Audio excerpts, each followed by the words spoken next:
I'd like to welcome everyone to the Self-Advocates Becoming Empowered webinar, Work with a Purpose. Next slide. The webinar is a project called Our Community United, and it's a grant from the Administration on Intellectual and Developmental Disabilities. You might have heard it called AIDD. And the grant is to support self-advocacy groups and organizations to become stronger. The purpose of today's webinar is to discuss the roles of advisors, allies, supports, and others, and how they work with self-advocacy groups. We know that groups have a critical role in disability awareness, education, and legislative responsibilities, but they might need some help to make those all come true, the goals that they have. And where are the different opportunities and how do they fit in order to have a successful group? We're going to discuss those different areas. Next slide, please. I'd like to introduce Roger Combe. He is the president of People First of Missouri. Welcome, Roger. Thank you. I would first like to start off by saying that I've been a part of People First of Missouri for approximately 14 years now, so I've seen a lot of changes go through the organization over the years, and there have been quite a few ebbs and flows within that time frame. And based on that, then I would like to just kind of share a little bit about how our organization is set up. Real quick, Teresa, did you get the additional slide, the other slides I'd sent? Yes, I replaced the other ones. Oh, very good. Great. Okay. Go ahead, next slide, please. Yep. The mission of People First of Missouri is to promote equality for persons with disabilities so that they can live the lives that they want to live. We actually spent quite a bit of time working toward figuring out exactly what our mission was and making it a very short, concise mission, because that way then it would be easier for people to remember, as well as we wanted it to truly reflect what we do. And when we said that about living the lives that they want to live, it, meant, what is, to me, is a good life may not necessarily be a good life for someone, even if that person is in a similar situation as myself, whether it be based on disability or family, socioeconomic, whatever. The view of what a good life is very individualized. So that's why we focused on that as being our mission. Okay, let's see. So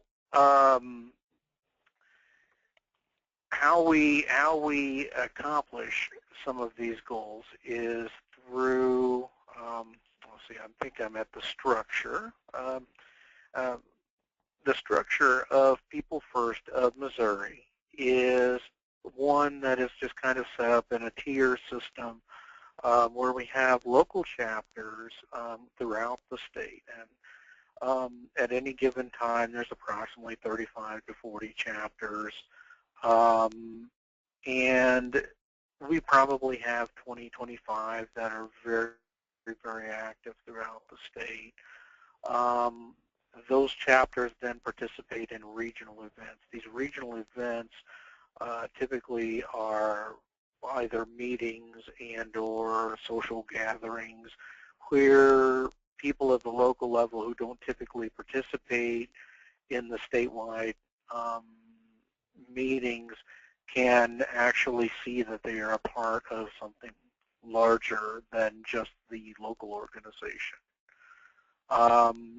At the state level, then of course we have, there are 2 steering committee reps that come from each individual chapter. And so basically at the statewide meeting, each chapter has 2 votes. And with that, they traditionally will bring an advisor, someone who can provide support or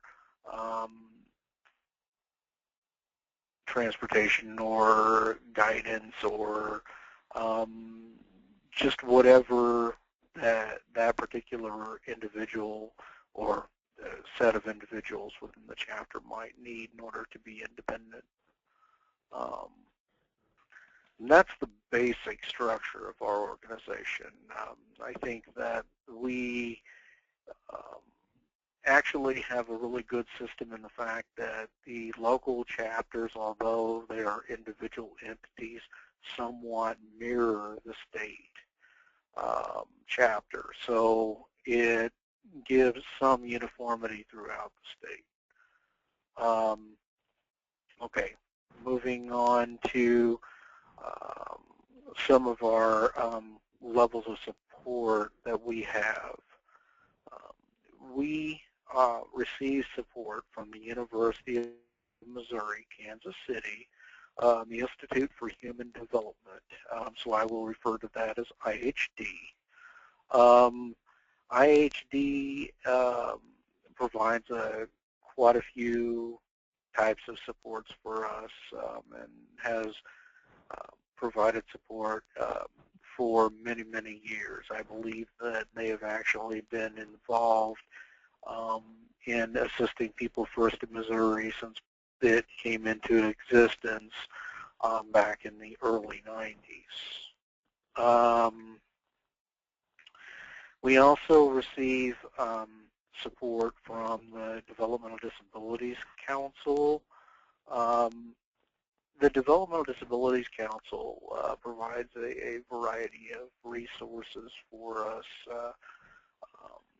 one of which being a financial grant to assist us in promoting the goals of enhancing the ability of self-advocacy, enhancing the movement throughout Missouri. Some of the other partners would be agencies throughout the state, like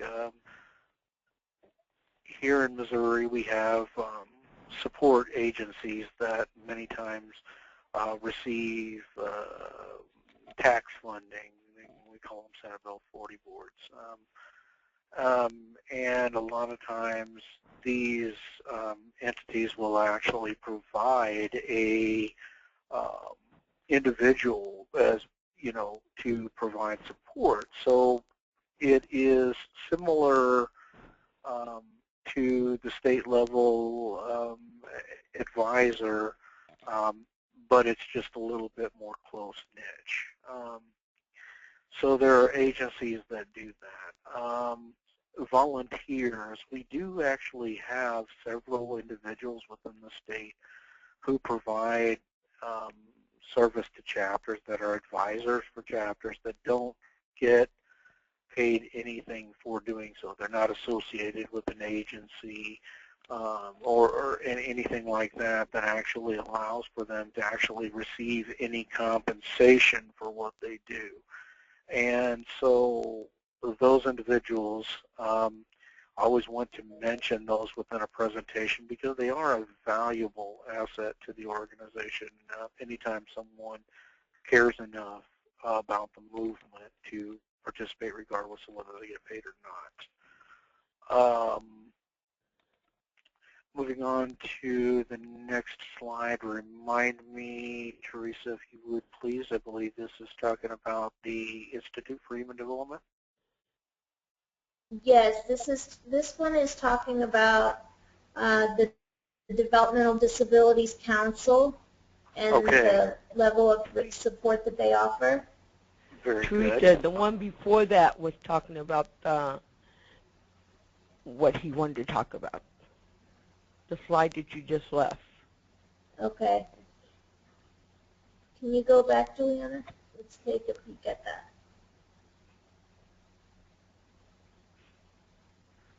Okay, where are we at? I can't see the screen. Did you want to add some more about the Developmental Disabilities Planning Council? No, I think that the Developmental Disabilities Council actually provides a very good resource for People First, and from the fact that even their individual who monitors our grant that we receive from them provides a wealth of resources. They provide us a wealth of opportunities to participate in trainings and boards and just opportunities in general to make an impact. And I think that, to me, that is a major strength to that partnership as well, is that not only do they provide us with that opportunity, but we also bring to the table that we're willing to participate on these boards.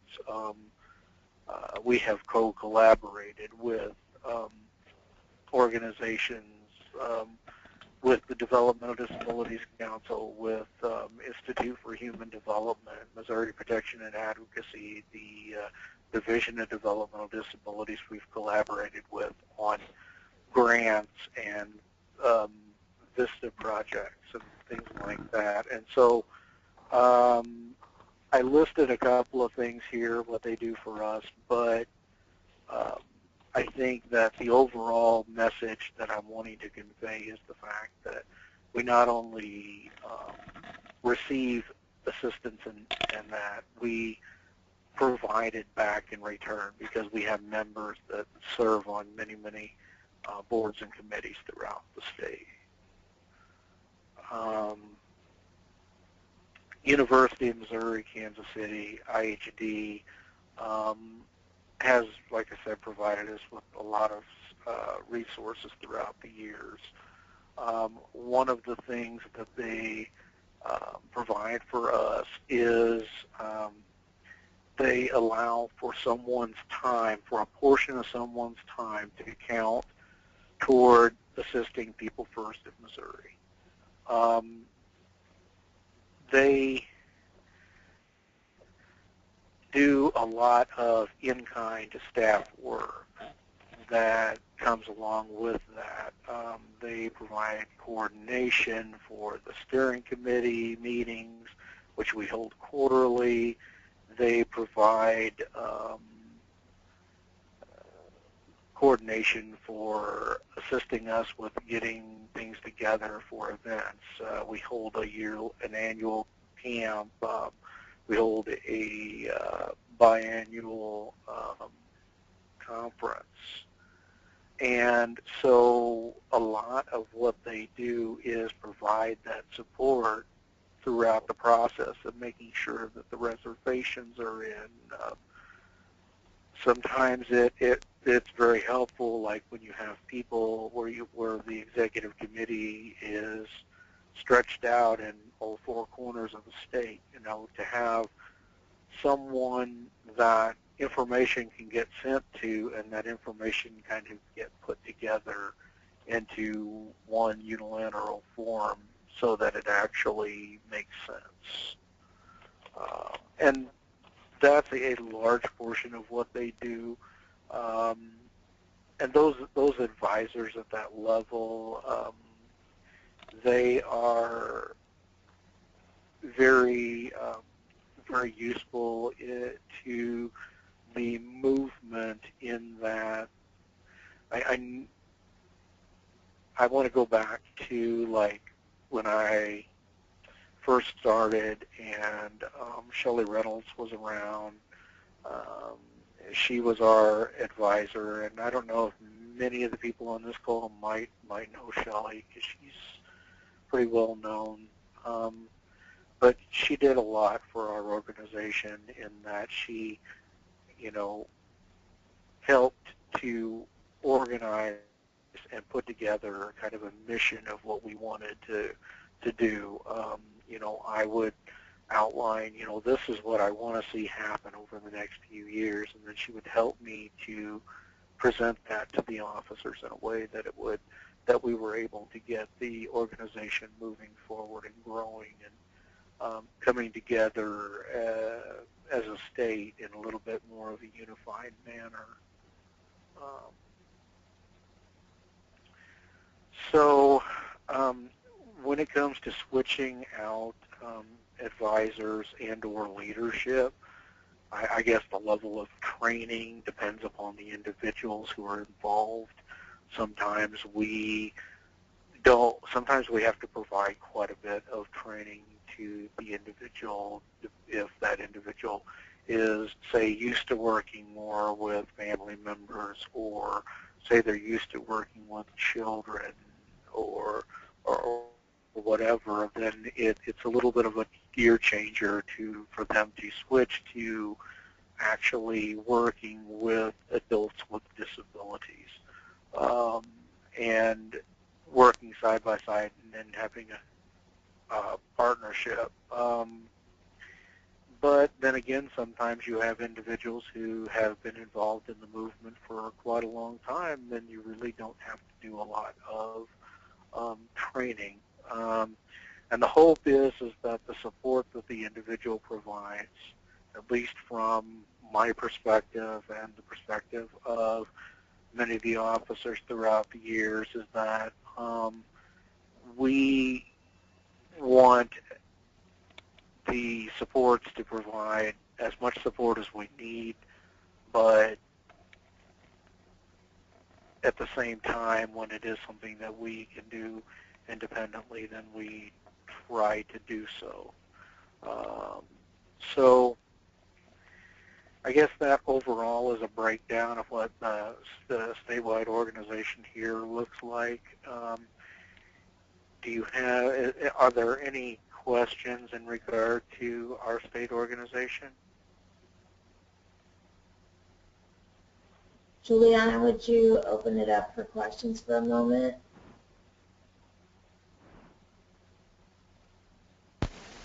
Are there any immediate questions for Roger about the structure of the organization?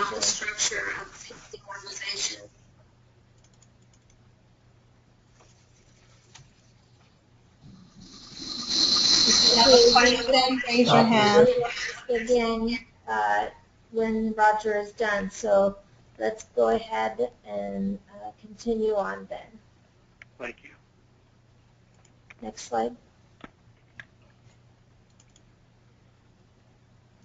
And Roger, this one is how the Developmental Disabilities Council helps you work on goals related to self-advocacy in Missouri.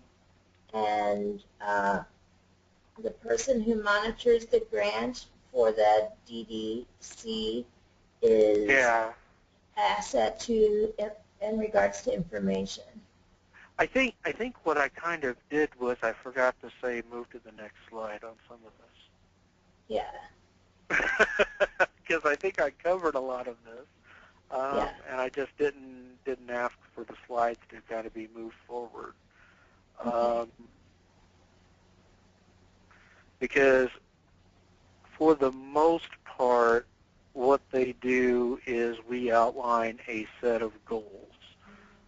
These are the things that we want to accomplish. These are the amount of people that we'd like to reach out to with information related to employment, or, so the employment of persons with disabilities, or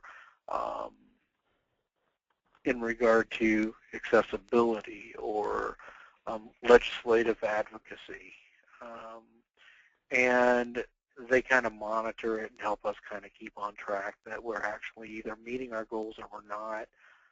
They're offering training opportunities for things beyond what even we list in the grant. So. I have a question from Susan, and she wants to know, so there Please. are no actual paid staff for your state chapter? No, I guess essentially the advisor at the state level is being paid, but they're being paid more by the Institute, not by People First.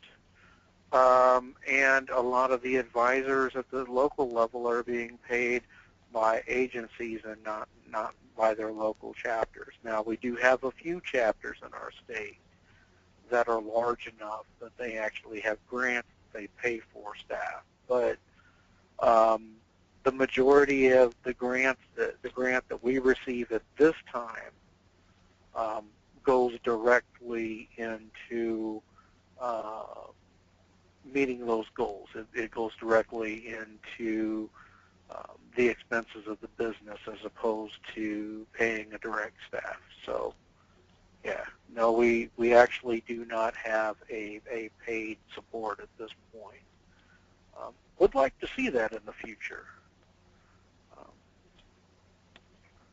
So I'm interested to see if somebody has an idea for additional funding streams. So.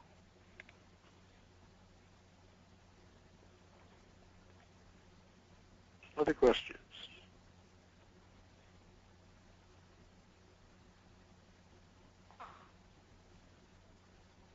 Okay. This slide is talking about support person who acts in a role of advisor, coordination of meetings and other events, and in-kind support through staff time. Yeah. And that's the IHD. Right. That's that's kind of the role of that statewide advisor that I was talking about. Yeah.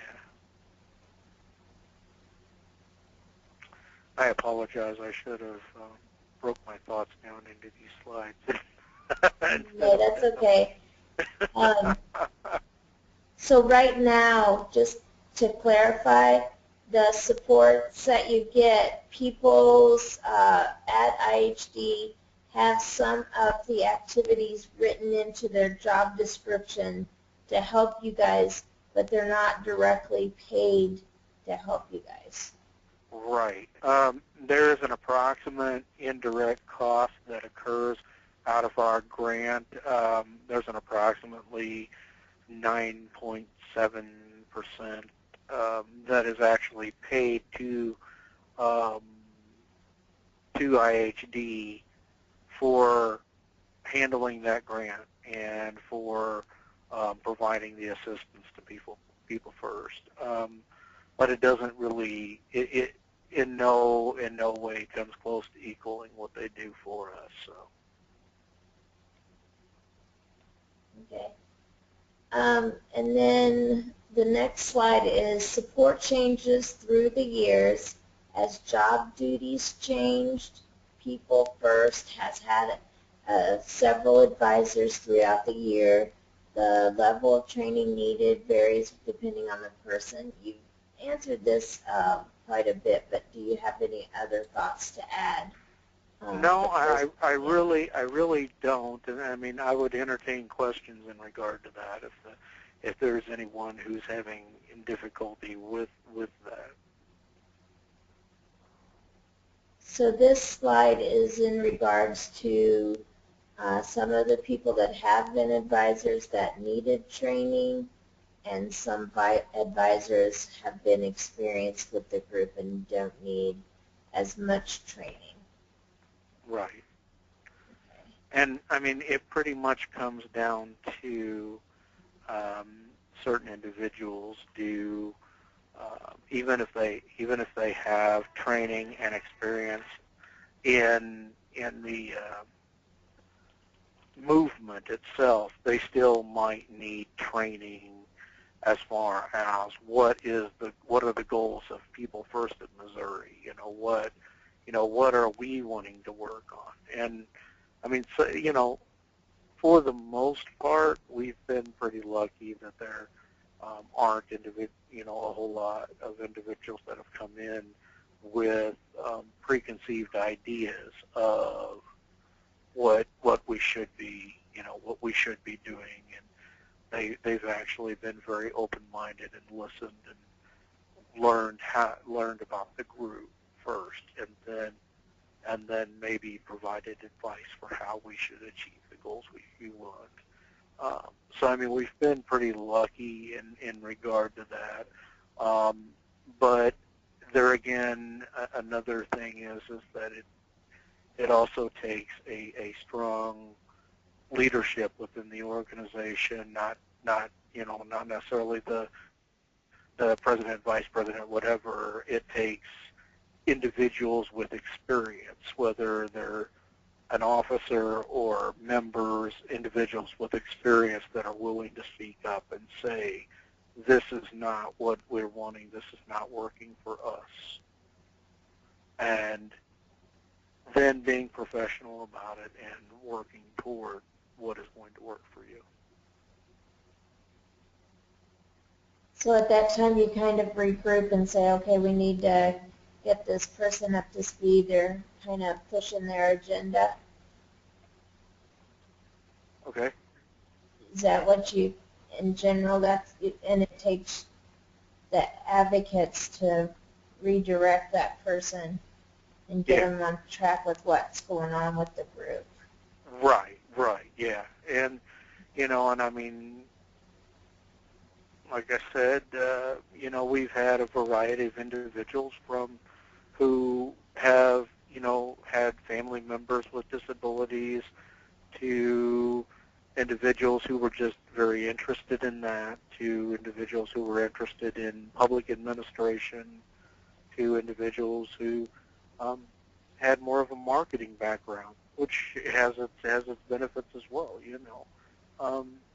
and it is just, not only do you have to realize as a chapter, as an organization, as persons who experience disabilities, not only do you want other people to realize that they have to adapt to the needs that you have, but you also want to adapt to the needs that they have, and you want to adapt to the strengths that they have. For example, utilizing the individual who was stronger in marketing for more marketing-based things was probably, a better use rather than, ignoring that aspect of their strength, so. Yeah. Next slide, please. So the nature of support is what this slide is about. A successful support is one that changes with the competence of those who are being supported. So if you have someone who needs a lot of help, whether that be someone who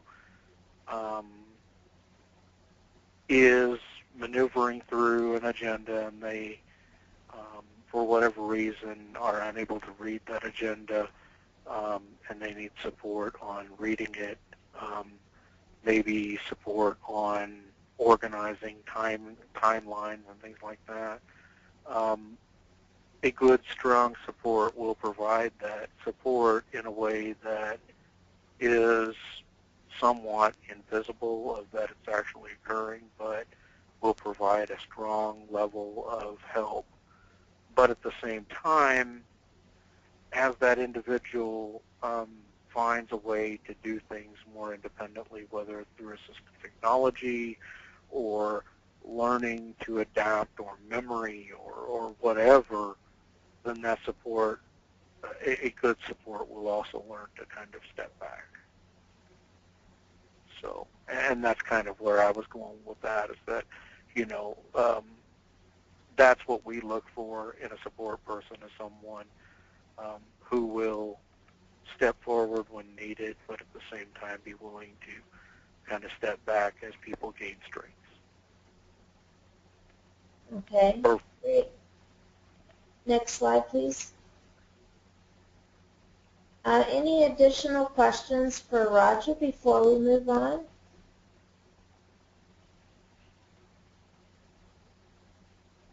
Any questions coming up, Juliana? No, if you have a question, raise your hand and I'll go ahead and see and we can open you up.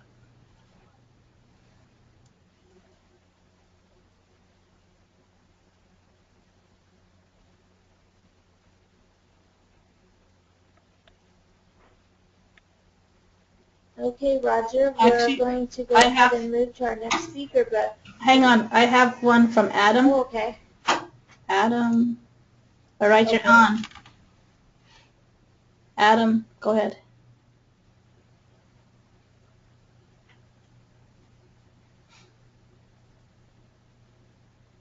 Do you have a question, Adam?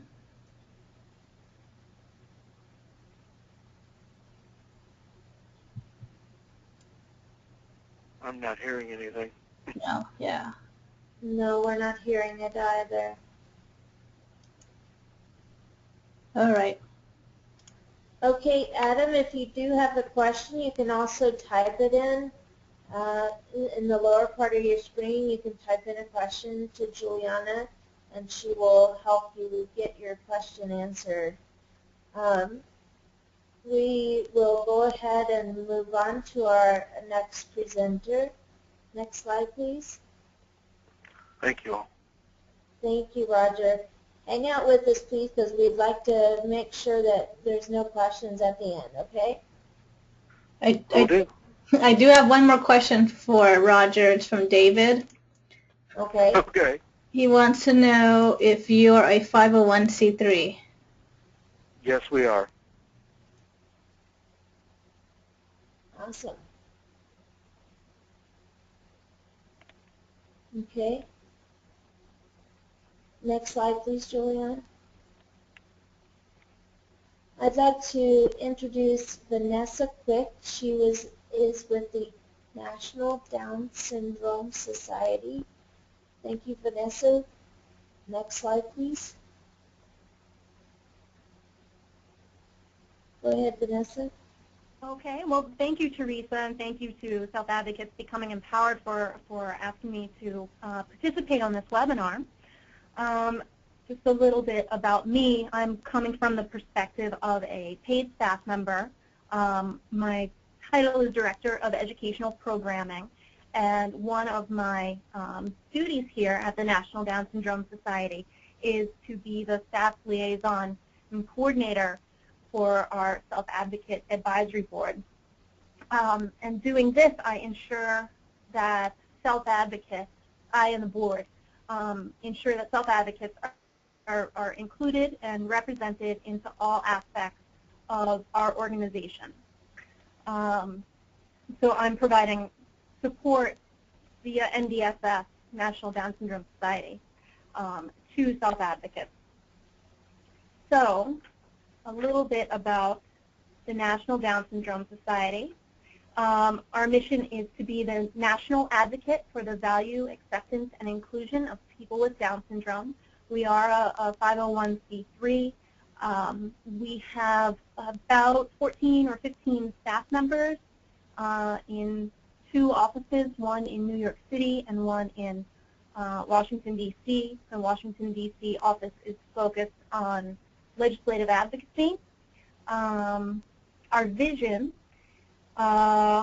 is that NDSS envisions a world in which all people with Down syndrome have the opportunity to enhance their quality of life, realize their life aspirations, and become valued members of welcoming communities. So part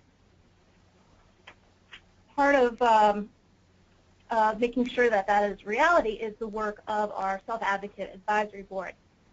Next slide. And we can go to the next slide. So the Self-Advocate Advisory Board is a group of advisors and experts that helps NDSS staff and the board of directors, as I said, ensure that self-advocates are included.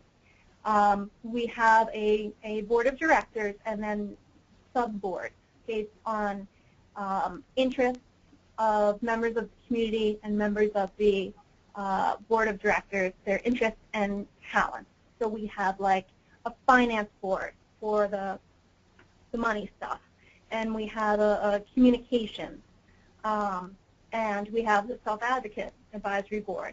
And so the areas of programming are public awareness, to make the public aware of an accurate portrayal of individuals with Down syndrome, community support, which includes our website, our hotline, and the educational materials we produce.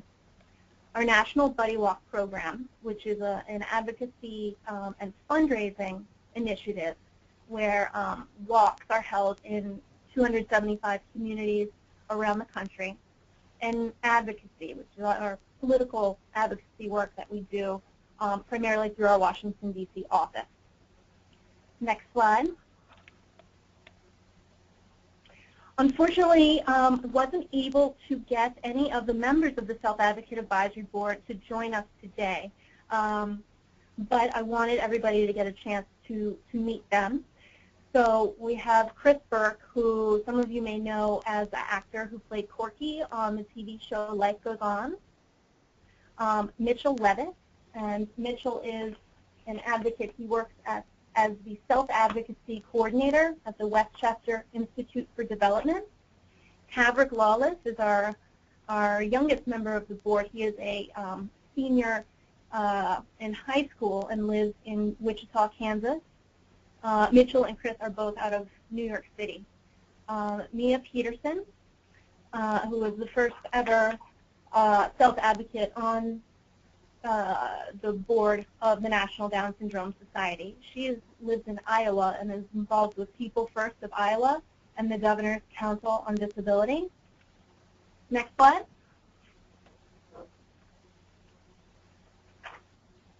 Effie Peterson, who's on the bottom right-hand side, and you guys may know her. She's involved with Self-Advocates Becoming Empowered.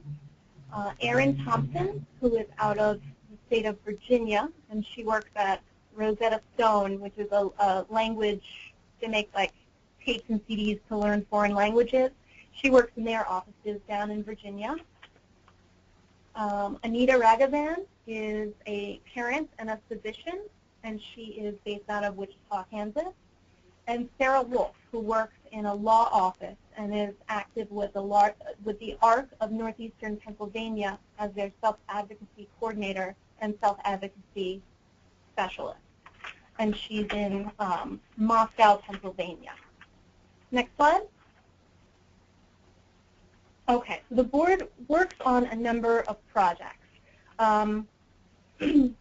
Again, covering all aspects of NDSS programming and making sure that other self-advocates are included as well.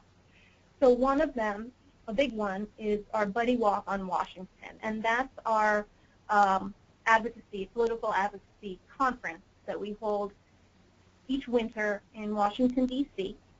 We have a day of training, and then we have a day of meetings with elected officials, senators, and members of the House of Representatives in their offices on Capitol Hill. And so the Self-Advocate Advisory Board hosts an event for the self-advocates attending to discuss issues related to self-advocacy and to give training in preparation for the meetings the next day before going into the general training and general session.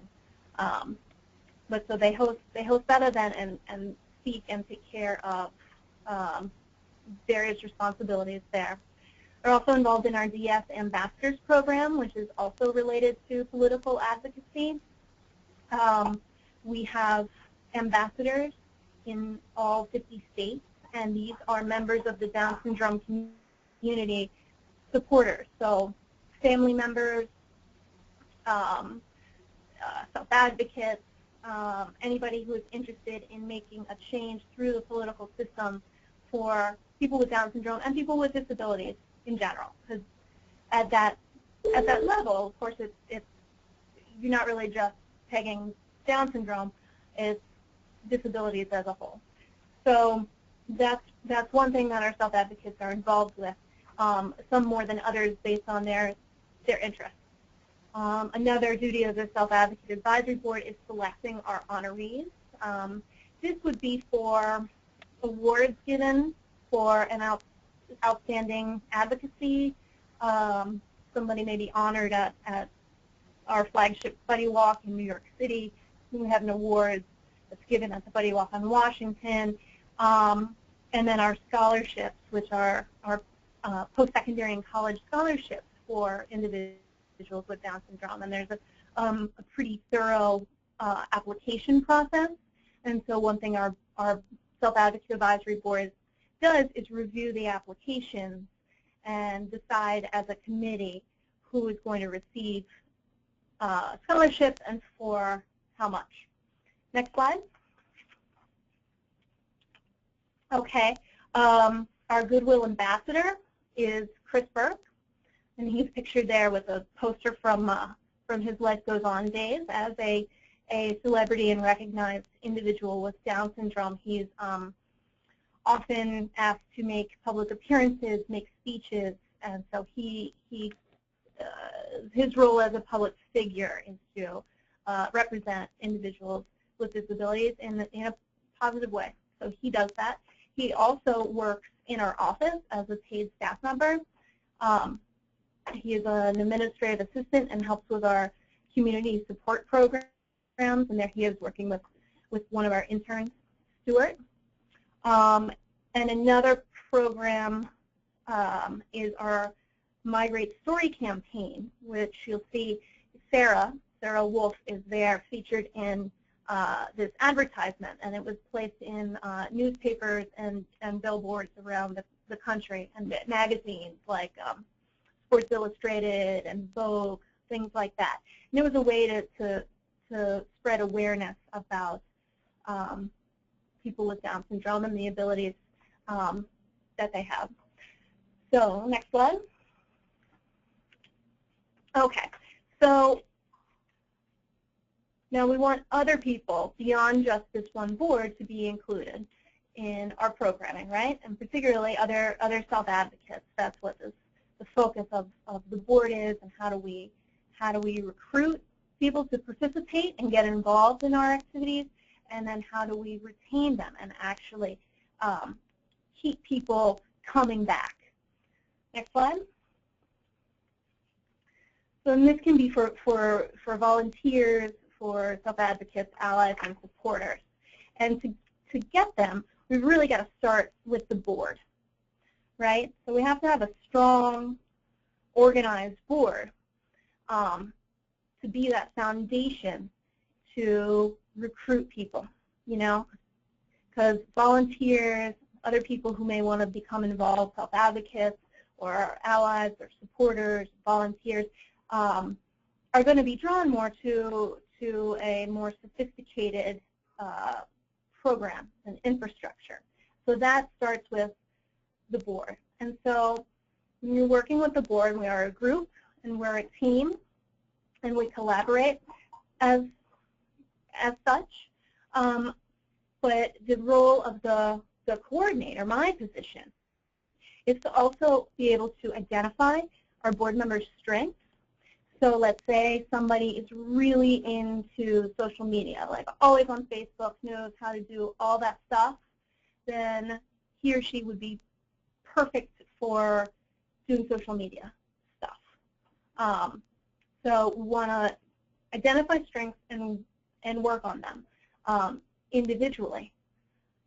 That's not to say that as a group we're not working on building other strengths, but it means tailoring activities to meet the mission of the board, to meet our goals based on what people are interested in, what they're good at, what they're going to shine from. So you identify strengths, we set goals, so both for the group and individually, because you always have to have something to work towards. You know, if our goal is to put together a webinar presentation, then it's important to have a deadline. Otherwise, if you're like me, you're going to put it off to the last second, or just not get around to doing it at all because you don't have a timetable. So that's part of setting goals, whether it's a deadline or it's I'm going to review this many applications by Thursday, or we're going to, meet as a group this many times and discuss this many things. You want to set a goal so that there's always something to aim for. My job is to follow up, to make sure that people have the support that they need, that members of the board understand everything and are clear on what we're trying to do, that members of the board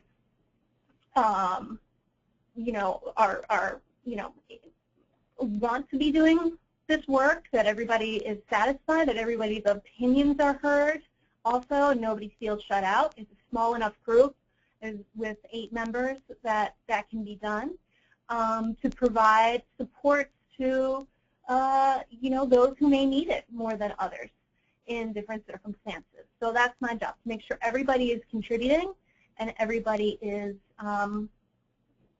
contributing all their skills, as best they can, because a team is only going to work together if everybody is giving their best, So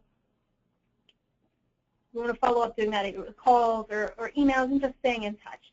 And then a big thing that I think a lot of people forget in my position or just in life is that if someone's doing a good job, tell them. Who doesn't like to hear that, like, hey, that webinar presentation was really great, Vanessa. Like, who wouldn't respond well to that? So if you think something's good, tell the person. That's kind of my philosophy. So next slide. So then what? You've got a strong, organized board, motivated to work. So how do we then get people, other self-advocates, volunteers, other members of the Down syndrome community, how do you get them involved? Next slide. You take it to the people. You go to social media, or at least that's what I'm going to focus on here. This is what we have found to be very, very effective in bringing the greater Down syndrome community, meaning self-advocates, parents, friends, everybody with an interest in Down syndrome together. They can do so through social media. I can't take credit for this. My colleague, Jordana Stern, is our manager of communications, which is another paid position, and she does a terrific job of setting this up. So it is a lot of work, and obviously, as we're a national organization, so we're able to dedicate that time into doing this. But it's not. That doesn't mean that smaller groups can't be doing this also, because social media has the tools built in to provide this platform. It's all the same software. It's all the same websites. It's just a matter of using it appropriately. Okay, next slide. So it's always important to keep in mind that we want to post wisely.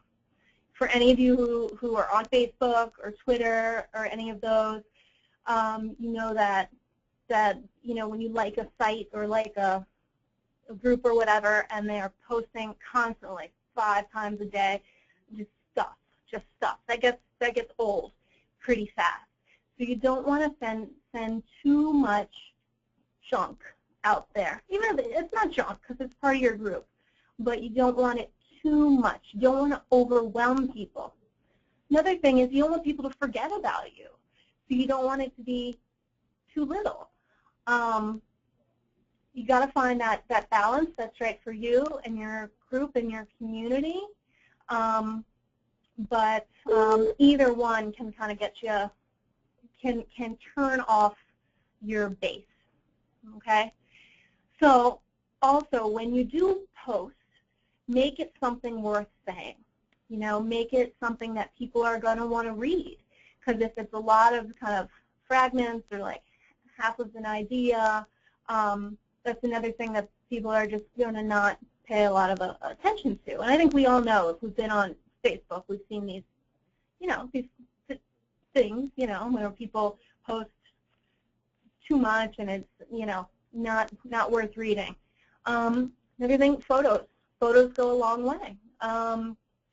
People like photos, and why shouldn't they? I'm sure all your groups, you've got great photos of participants and yourselves, or things you're doing, and that's the kind of thing that is going to draw people in. This is an example of David Egan, who is a self-advocate down in Virginia, part of our DS Ambassador program. We took a quote of his, which is great, talking about some of the issues he is concerned about, and took this amazing picture we had of him testifying. He happened to be testifying in front of Congress, and so there's this beautiful picture of him. And then Jordana, my colleague, made this picture. Now, we only use the same computer software that's on anybody's computer, or almost anybody's computer. So I believe this was made in PowerPoint, which is the same thing I did this webinar presentation in. And that's available, on Microsoft Word. It comes when you buy your computer. So these things are available to everybody. It's just how you use it. Okay, next slide.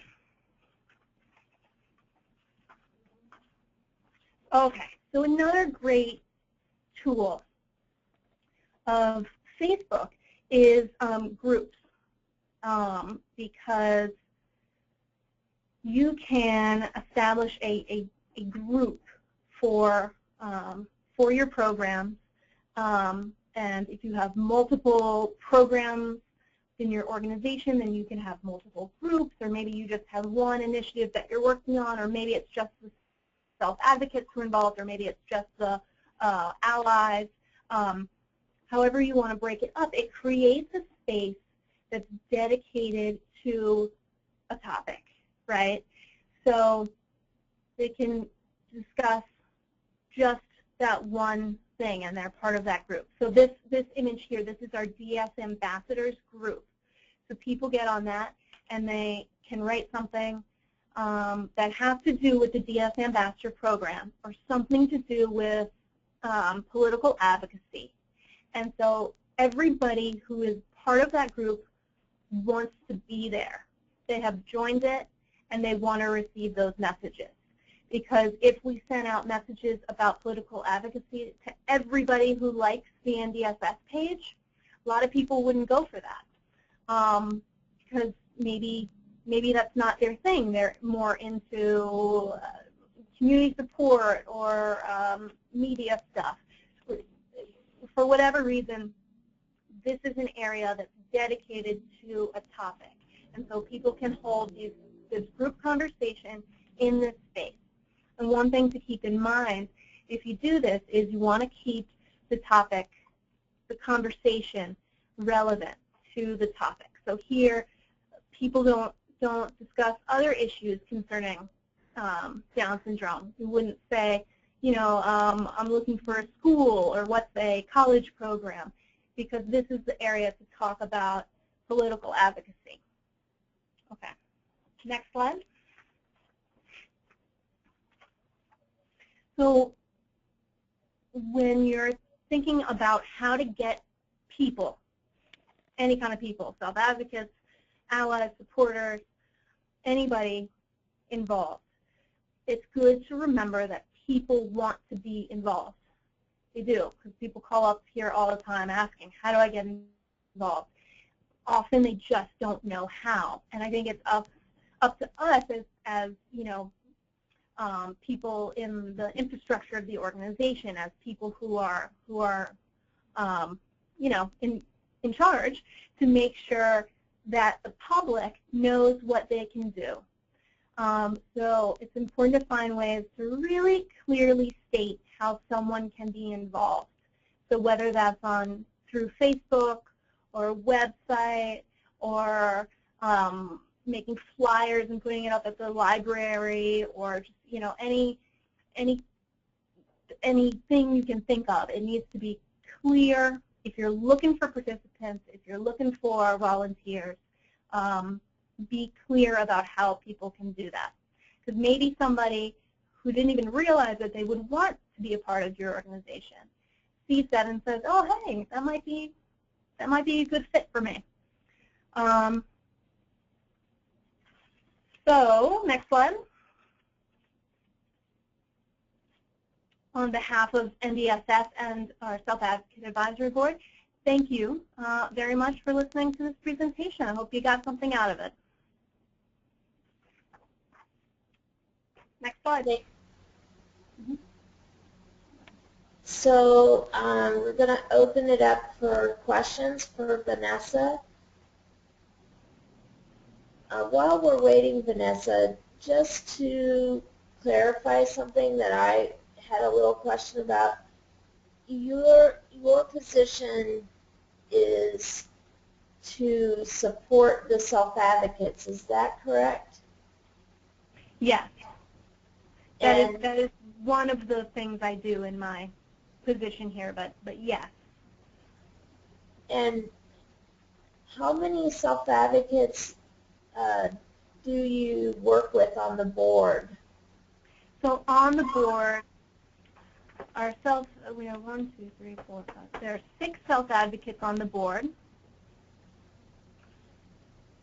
So when you're working with the self-advocates, do you find that it's more like a coordinating role, or do you have to do a lot of one-on-one to help people? Well, it's both. It's both. We do a lot as a group, and then I do make sure that I keep in contact with each member of the board. And, you know, some members need a little more support than others. So it's twofold. It's coordinating the board as a whole, as a unit, and then following up and making sure that everybody has been properly supported. Great, thank you. Juliana, do we have any questions? Yeah, I have 2 questions. The first one is from David, and he wanted to know if the National Down Syndrome is a 501c3. Yes, we are. Right, and then the next question is, how did you get community advisors to work with the state advisors? And that was from Adam. Okay, thanks, Adam. So community advisors with the state advisors. So we don't have state advisors per se. We have volunteers from each state who have been recruited either via social media or by somehow reaching out to the National Down Syndrome Society, and they are all volunteers to represent their state. And then we get other advisors either okay, so for instance, for the board, the 2 advisors on the board, Essie Peterson and Anita Raghavan.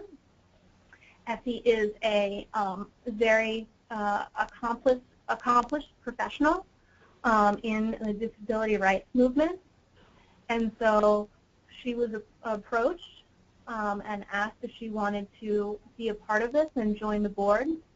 And Anita was a very active parent and physician, and so she was also approached and nominated for the Self-Advocate Advisory Board.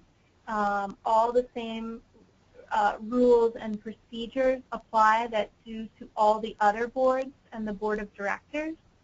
It's a very professionalized structure, whereas not just anybody can join this particular board. You would need to be nominated by another board member. So that's what happened with the advisors. They were nominated. Now, to join our other programs, the way we're trying to recruit them through using social media, that's something everybody can do and everybody should do. But this particular board is more exclusive because it's part of the foundation of the organization.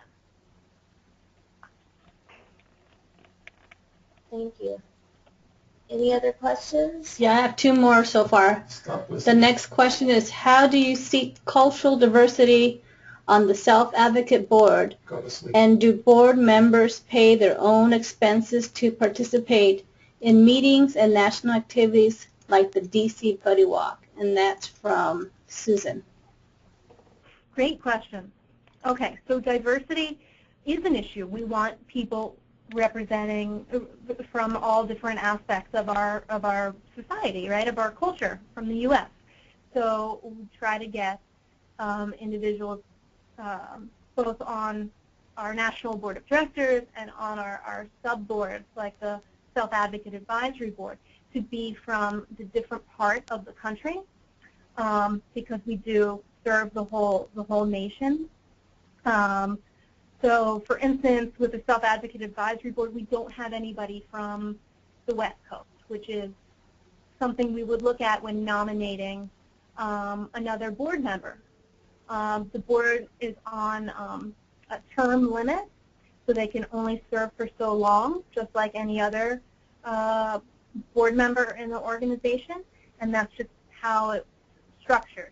You serve a certain amount of time, and then that's been your turn, and somebody else will be nominated and come in. So we would look for, you know, if we have a balance of men and women, if there is an ethnic balance, and if there's a geographic balance. I can't remember the second part of the question. What was the second?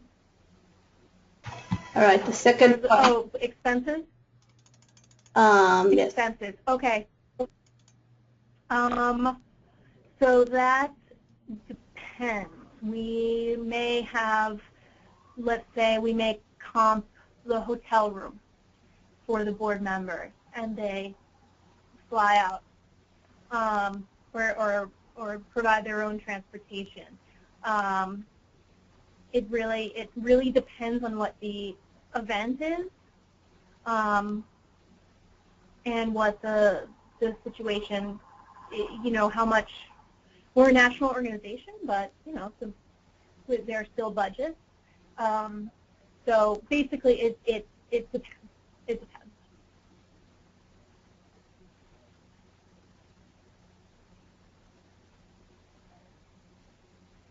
Any other questions? Yes, we got some more here. Roger had a question about where does your funding stream come from? Sure. So I'm sorry, I meant to mention that. So we get our money through private donations exclusively from individuals, mostly. A little bit corporate, but not much. So it's individual contribution. And then our events raise money. So the Buddy Walk is a fundraiser, an advocacy event, and a fundraiser, and that makes money. And we do have in the New York City area a gala and a golf outing fundraiser, and those bring in money. But again, it's from individuals who are paying to attend and make contributions. All right, the next question, actually Betty has two questions. The first question is, how did you get the ambassador program started? And who is the ambassador program from Indiana? And who is from Indiana? Okay. I don't have the answer of who that would be in Indiana. I would imagine since that's a big state, there would be a number of people who are involved. You can email me. The best way is contact VQuick, so VQUICK at ndss.org with that information and then or that question. I'd be glad to find you that information and direct you to my colleague who works directly on the program. Can you give me that address again? Sure. So V like in victory? V like in victory. Quick like fast. At N as in Nancy, D as in David, S as in Stephen, S as in Stephen, .org. All right.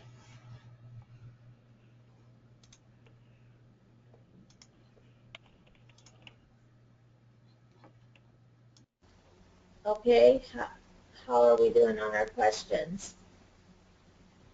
Okay, let's go ahead and move along to make sure that we I have one from David. Hold on.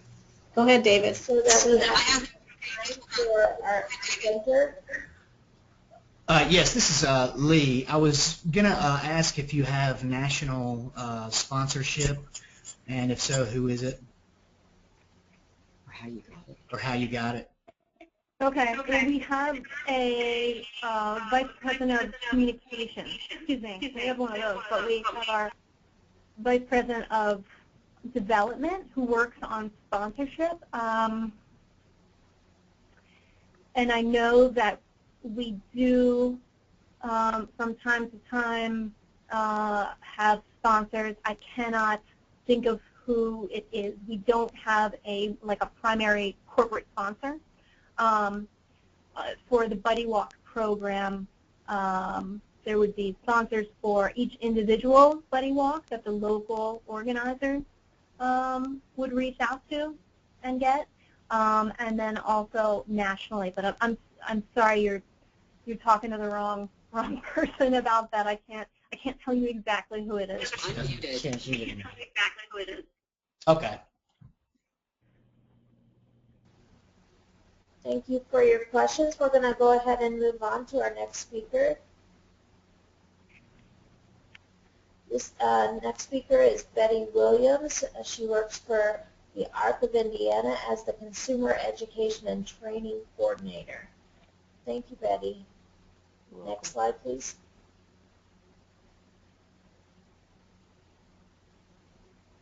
Are you able to see the slides, Betty? Yes. Okay. I'm going to talk about a lot of our organization. I'm not going to talk about the whole structure of our organization. I was merely asked to kind of just talk about our funding and how we got it. So we receive our funding through the state, and it goes through the ARC of Indiana, and it comes to the Self-Advocates of Indiana. And that's how we get one source of funding. Our second source of funding comes from the Governor's Planning Council for People with Disabilities, which in some states is referred to as our DD Council. And they give us a sum of money every year to run our organization and implement our goals and do whatever activities or programs it is that we have to do for that year.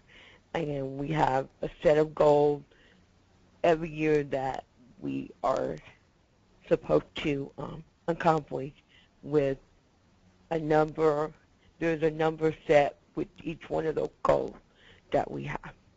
And so that's how we achieve some of the things that we do through our funding, through our DD network. All of our DD network support us in some way. Our Indiana Protection and Advocacy also give us funding for our travel to and from the board meetings and our travel, our, the gas that we, the gas that we have to come back and forth. All those things are paid for through the DD Council. I mean, not a DD Council, our Indiana Protection and Advocacy. And our USET also does some of the funding. They do more in-kind supports right now than they do actual funding, unless it is like if we have certain programs or certain activities that we do every year or every other year. Like, we can call them and we can say, okay, we're looking for funding for our annual picnic. We call each one of our partners and we can ask them for a set amount of money, and we usually get the support we need through all that. And then we get in-kind support from all those organizations, and we also get in-kind support from and staffing support from the ARC of Indiana, and volunteer support whenever we need it. So that's how we get some of ours. Is that okay? Great. Teresa? Next slide, please.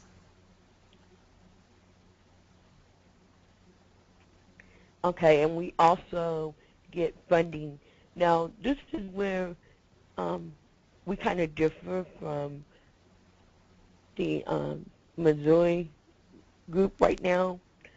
Right now, we are getting support for one paid staff position, and that is our what we call our administrator. And our administrator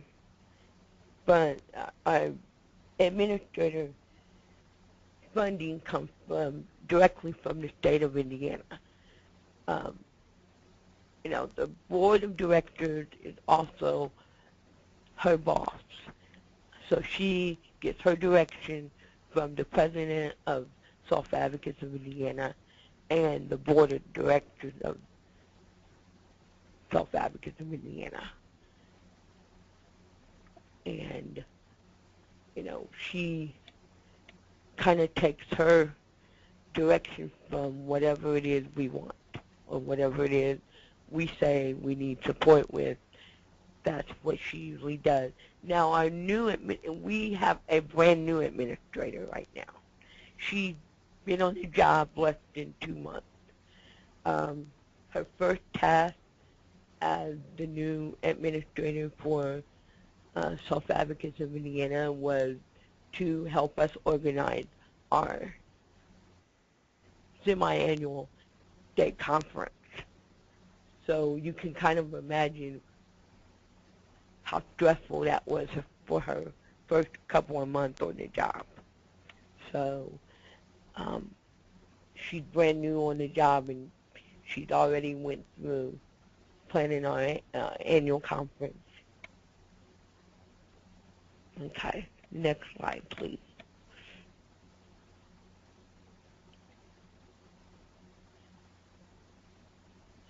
Okay, and when we were looking for an administrator, the skills we were looking for, we recruited our administrator in different ways. We had a job announcement online, and we had the job announcement in the newspaper of the ARC of Indiana, and we also had the job announcement in our own newspaper called NIMS News. And we also put the job announcement on Facebook. We put it wherever we thought people would look and we could find us a new administrator. So that's kind of what we did for that. Next slide. Next slide, please. And we kind of wanted to talk about the role of the ally of for the board and the different things that we. Okay, first of all, allies, the group that supports the person that supports the group, the board, to complete the activities is usually called. It can be called an ally, a helper. Next slide, please. We usually call them an ally, a helper, an advisor. Support. We use all kinds of different ways to say that we need help or we need advice, or we have allies, or we use support. So in this state, we have no actual different way of saying it. People say it whichever way they feel comfortable in using the word. But it all means the same thing. It all means that we need support in some way. But an ally to me is more of a friend who wants to support the activities of the board and wants to be a part and take part in the activities that we do. And usually it's more of a friend base. It usually, to me, sometimes it's not really paid support, but it may be other organizations out there who want to support what we do, and we call them allies or partners or all those different names. Okay, next slide, please.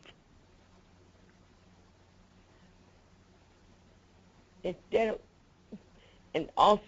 of ally, we may use the word ally, but then we all may, I use, and some other people use, when we're talking about our DD Council, our network, and like the ARC in the state of Indiana, sometimes we call those partnerships, and we also may call it partnership when we're talking about organizations that support us out in the community.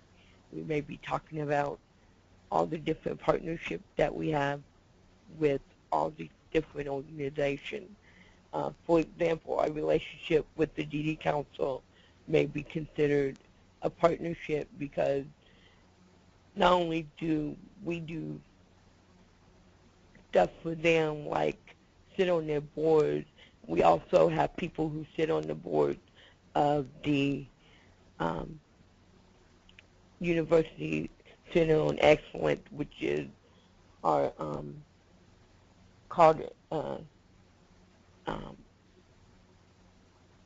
a university center, but we have people who sit on the advisory committee for that organization, and we also are looking to put somebody, and we are pretty sure we have somebody in place to go on our Indiana Protection and Advocacy Services Board, advisory board. So when we're talking about partnership, we're also talking about taking part in all those different organizations that support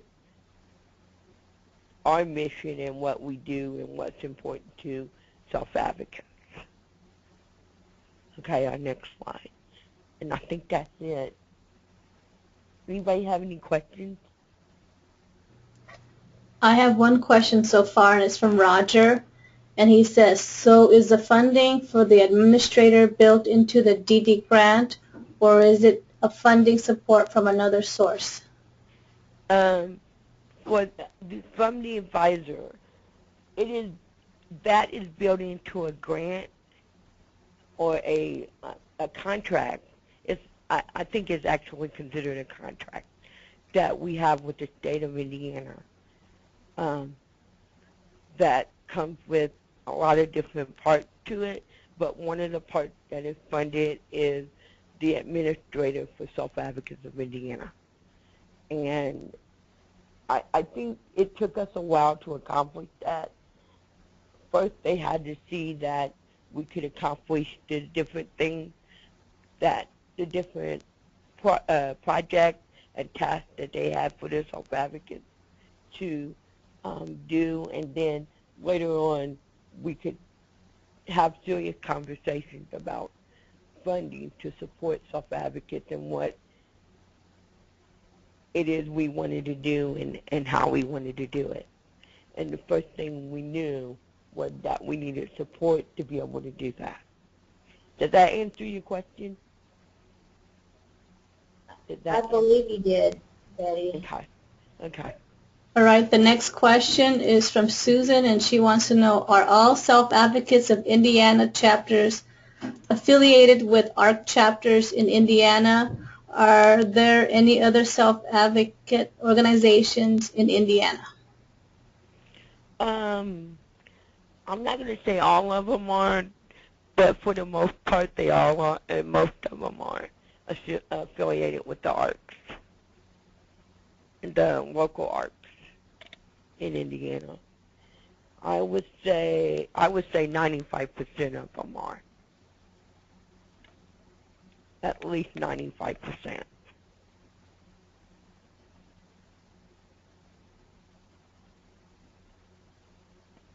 Any more questions, Juliana? That's all I have so far. Okay. Well, I would like to thank our presenters. We have run out of time on this important topic. I think our presenters covered a lot of information. If you have other questions, you can contact me or Juliana, and we will send your questions directly to the presenter and try to get you the information that you're looking for. Go ahead to the last slide, Juliana. This webinars will be put up on the Self-Advocates Becoming Empowered Resource Center by the end of the year, and hopefully you will find other webinars that are useful to your organization. Next slide. SAVE would really like your support in sending resources to be put up on the website. In the Resource Center, we're always looking for good information to share. Next slide. And there is a list of all the different kinds, especially around technology and any websites that you find really friendly and useful. Next slide. Here is the detailed list of the different things that we're looking for. Budget samples is one that we get a lot of requests for. Managing grant money is another one. It's a difficult subject and hard to explain, so if you have the secrets, then we'd like to share them with everybody. Next slide. Here is an example of a document. Uses lots of graphics, tries to use space, tries to get all the information on one side. If possible, two-sided would be even better. Next slide. This is what we use to evaluate the resources that we get. It's a user-friendly resource hoping to touch on all of the different pieces that we think makes a document or training or any of that kind of information helpful to self-advocates. Next slide. Our next webinar will be on December the 2nd, and we have the topic of increasing the diversity of members. I'd like to thank our presenters, Roger, Vanessa, and Betty, for being with us today. and we look forward to getting your feedback on how you liked and challenged this webinar for more information. That's how we continue to make our work better. So thanks again for being on with us today, and please stay in contact, and we'll see you on December the 2nd for our next active webinar. Thank you. Can you give them the time? Thank you, Juliana. Can you give them the time?